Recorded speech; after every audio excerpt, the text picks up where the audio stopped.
Hey guys, I'm Dupree, and today I am teaching you how to play safeties.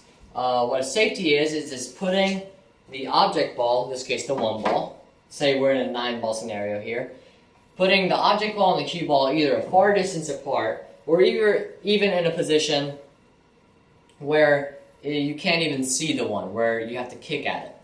So when I want to play safe, you always want to play safe when it's better chances for you to win the game. And this situation would be correct, because we have to be in a weird position on the 4 ball, which would give us a weird position on the 5 ball. So this is not a very good run out, since both of these balls are stuck on this rail, and our cue ball pretty much stays along this rail no matter what we do. And it's a pretty tough shot, because if you're off by just a little bit, your cue ball could come in contact with this rail at some point and miss this ball.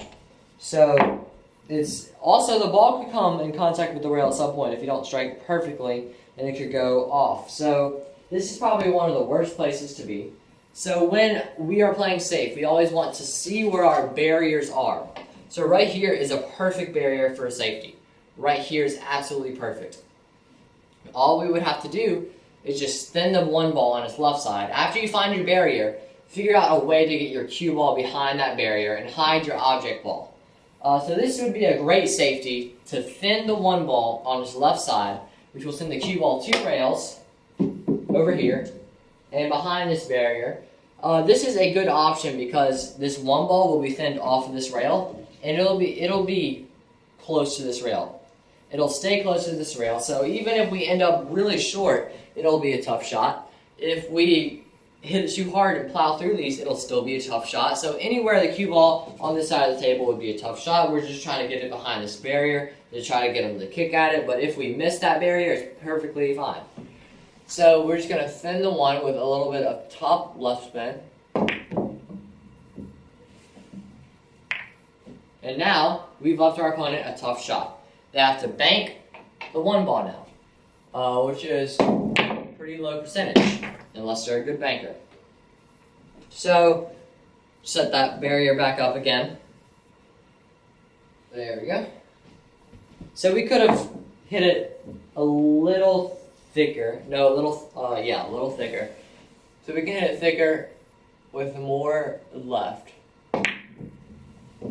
And we could have gone around opposite way, which would have ended up badly. Because the thicker you hit it, the further the 1 ball is going to go, so you need to be exact with your cue ball positioning when you do that. So you just need to find that healthy middle. We'll try to find it here. I think that's good. Just a little short. But we still gave our opponent a tough shot, because now they have to elevate over this 4 to pocket the 1, which is a tough shot. So anytime where you give your opponent a tough shot is a good safe. So we can just hit it a little thicker this time.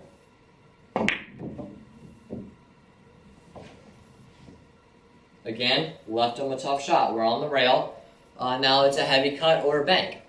So anytime you leave your opponent a tough shot, it's a good safe. We'll try one last time to get behind this barrier.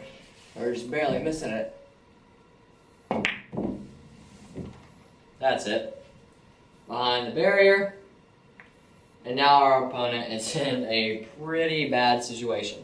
They can't go around this way because it's pretty blocked, unless they want to double rail it. Pretty much their only good option is to go a couple rails like that and try to hit it. But you've left your opponent a really, really tough shot.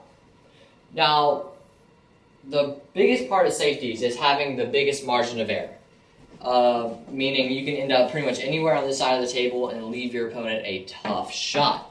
Unless you overhit it with too much left and send it over there like I did, like I showed you in one of the examples. I don't remember which one.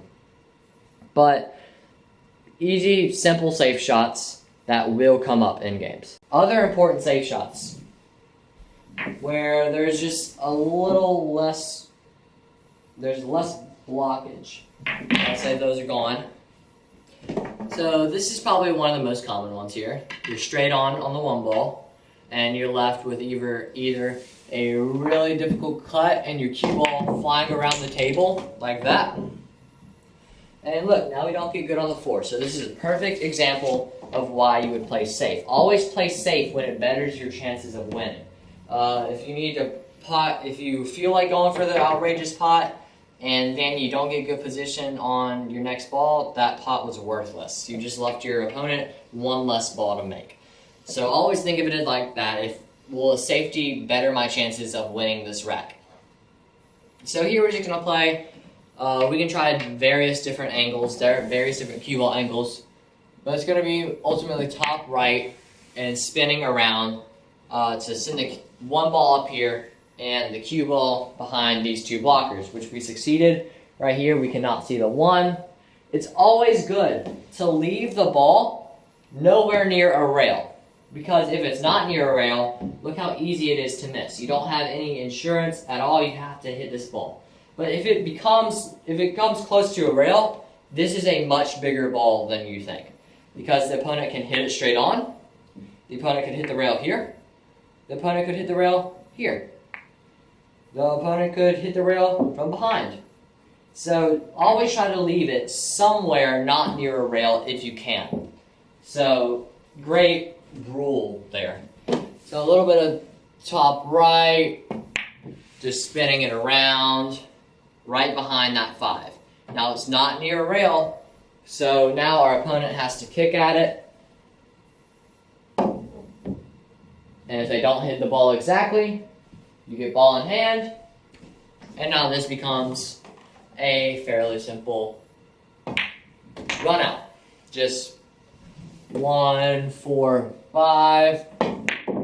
Nothing difficult. But you get the gist. So, again, we can try a different cue ball angle just to show another demonstration. Just do it that way now. This one we're going to play with a little bit of back right. Still left our opponent a real tough shot. We hit it a little too hard. But now this is a real tough shot. Probably harder than the kick because of that cut. But some people can make it, obviously. Just made it. But as long as you leave your opponent a tough shot, there's nothing to be ashamed of in your safety play. Okay, so last safety example. Let's say we have a ball like that and a ball like that. Whoops. So here we could try to pot it, but it's really hard to hold for the 4. So if we try to stay on this side of the table for the 4, we have to hit this really slow, and that's just really hard. That's probably the best we could do in this case. So what we're going to do is we're going to use that to our advantage, not example, and send the one ball over here and leave our cue ball behind the 4. So what we can do is we can just hit with center ball and leave our one ball right there. I said last time, ideally you want to leave it away from a rail. I want to show you why. Because even if your opponent is really bad at kicking, this becomes a real easy ball to hit. So try to leave it away from a rail. I know my cue ball hopped on that rail. Another thing you can do, you can hit it harder with a little bit of back right spin. So you still leave it behind, and now it's not near a rail. So again, shooting this one-handed, so I don't know how I'll do here, but that makes it a lot harder to hit. And now we have a shot and a good run out. So a lot of different things go into each safety shot. Will the cue ball naturally go where I need it to go? That is a real good question you need to ask yourself before you play a safe shot. Will my cue ball go exactly where I need it to go, even if I don't use any spin? So great example shots I just showed you. Really good to practice those. Those especially. Those are the ones that are going to come up most often in your games. In one way, shape, or form or another. The 4 rail, or that little stop behind. That shot we just played can occur like that too. Very often it will occur like that. So it's great to know every single shot I just showed you and to practice them so you get them down. So that was it for this video. Thank you guys so much for watching. I really hope you enjoyed. If you did, click the like button down below. If you want to be notified when I post again, click the subscribe button and then the bell icon right next to it. That'll just send you an email and a notification saying that I've uploaded a new video. Thank you guys for 8,700 subscribers. That is absolutely insane. And 4.5 million watch time minutes. We may be at 5 million right now. I haven't checked in a few days, but I know we're at 4.5 million watch time minutes, and that's absolutely insane. But thank you guys so much for watching, and I'll see you in the next video.